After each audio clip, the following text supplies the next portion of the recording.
Alright, so for example, if I want to, we talk about generic array creation. So I want to create an array of generics, array list integers, an array of generics, which is generics of integer array list. New array list, which is a generic integer, and specify the size of this array. Array, you need to give the size. List 2. There's going to be an error. Generic array creation is not allowed in Java. But we could be preventing this by just cast this array list. We can create an array list, right, instead of giving the type right there, because it's not available at runtime. It's type erasure. So compiler not allowing you to do that. So we said, hey, so we can do array list and then cast it to integers, which is generic type. This one we'll cast at compile time. And then this is an array with brackets. Then that could do. We just create an array which is containing array list of integers. Size of array is 10.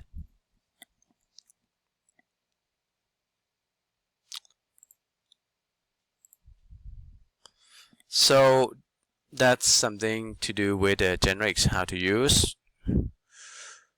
We cannot do new directly like that, right? Cannot use directly. We have to do casting. A generic type parameter of a class is not allowed in a static context.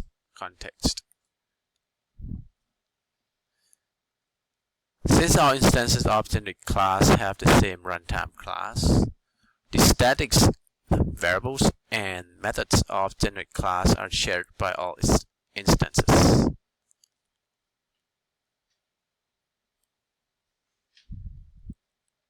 Therefore, it's illegal to refer to a generic type parameters for a class in a static method, field, or initializers. So, for example, class test E. You may see something like this on your test to see if it's fine to do this. Public static void is in statics, right? So the type parameters of a class is E. If it's in a statics method, we're not allowed to do it. Okay. Since all instances of generic class have the same runtime class, so the static variables and method of a generic class are shared by all its instances.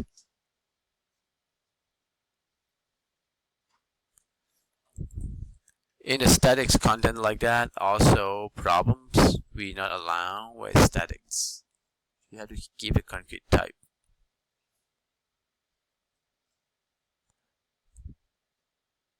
In the statics is not allowed. So all the statics you cannot do generics.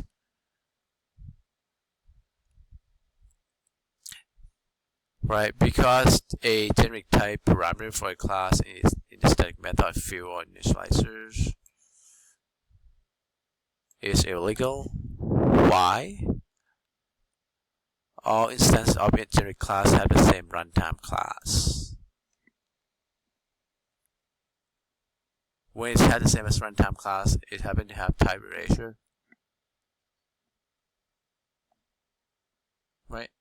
So we have to give the concrete type.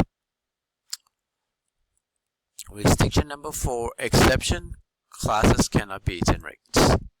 So we talk about how to create exceptions, right? We cannot do exception as generics.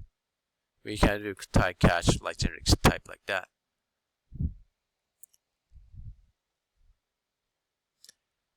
Because a generic class may not extend controllable,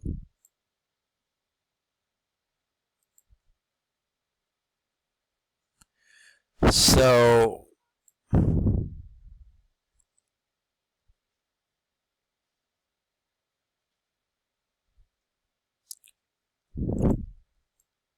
if it happened to allow, you have to do something like that in your catch.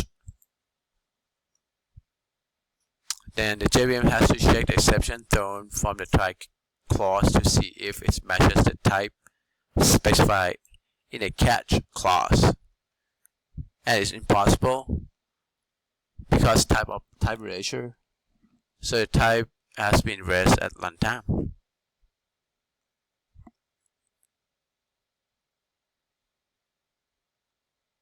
So checkpoints, you should review that for your test. Now lastly, case study section, we use the generic matrix class as a case study here. So in addition, multiplication operations for all matrices are similar except that their elements types differ, right? So you can design a superclass that describes the common operations shared by matrices of all types regardless of their elements types. And you can define subclasses tailored to specific type of matrices. So this case study gives implementation for two types, int and rational. For int type, we use integer wrapper class, wrap int value into an object so that the object is passed in a method for operations. And the method add matrix and multiply matrix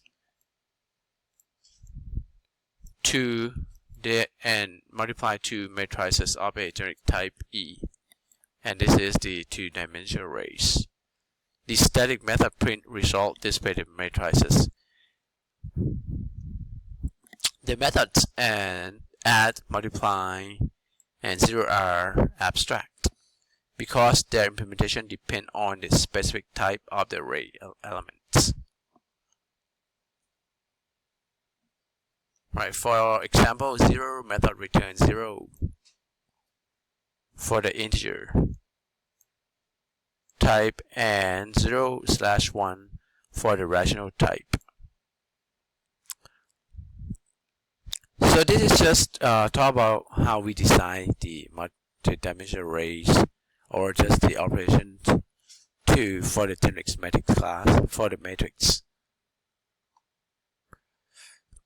So let's look at the code. So we create a class named generic matrix, and this is just bounded E extends numbers. So that means it can be any numbers. And it should extend number because we only want to operate the numbers, not the other objects, not strings. So that's why bounded is very useful in this case.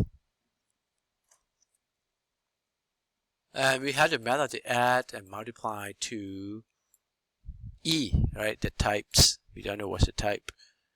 And 0, right? Define 0 for the matrix elements. Now, let's look at add matrices. So we pretty much just do the generic type and array, the two-dimensional arrays. So that's for matrix with 2 dimensions, right? Matrix 1 and matrix 2. So this is just algorithms. Check bounds of the 2 matrices, right? If there are a problem, then runtime exception that you cannot add when the matrices has different dimensions. You have to have the same dimension to add, right? 2 matrices. So now if there's no problem, then we start to do the add and create a new array, 2-dimensional arrays, which is new matrix to name is result to return the result of adding with the same length or size. keep adding and add into each elements into two-dimensional array. Return the result. Right, so this is how we add the matrix. Now multiply matrix. So we have to check the bounds again, right? So we have the rules that the dimensions, size, right, has to be compatible. Otherwise we cannot multiply it. So otherwise, if it's all perfect, then we start to create a new two-dimensional matrix for the result and do iterating to it, multiply and add the result to the new matrix, the result matrix with two-dimensional array. So once we're done, then we print the result. Pretty much just iterate through the. Remember, these are all being done with the generics, right? Print results. So getting the matrix, right, and the operations to print. So there are three matrices because the first one is the first matrix to multiply or add to the second one and the result matrix. So we just iterate through those and print the result.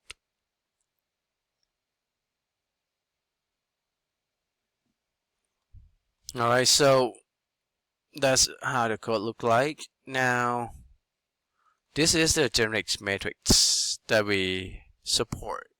Any numbers, any type, it could be integer type, double types, so or rational type. So now we have the generic matrix integers. So we have integers type. Then we can add to matrix as or multiply or do zeros. And we can also do rational matrix. So we extend the generic matrix again. Then we can do rational numbers.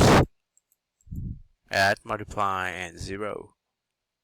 Now when we test in the program, you may see generate two matrix. These are integers. So create integer matrix and do print the result of add and multiply. And this is test for the rational. Create two rational matrix. Right. And then yeah, this is just initialize an elements into rationals. So we have rational numbers now, and we can do the result like add and multiply. And that's it for chapter 19, the generics. You may go to the quizzes to do the test quizzes, prepare for the final test, and try to answer all these questions. At the end of each section, have checkpoints like this.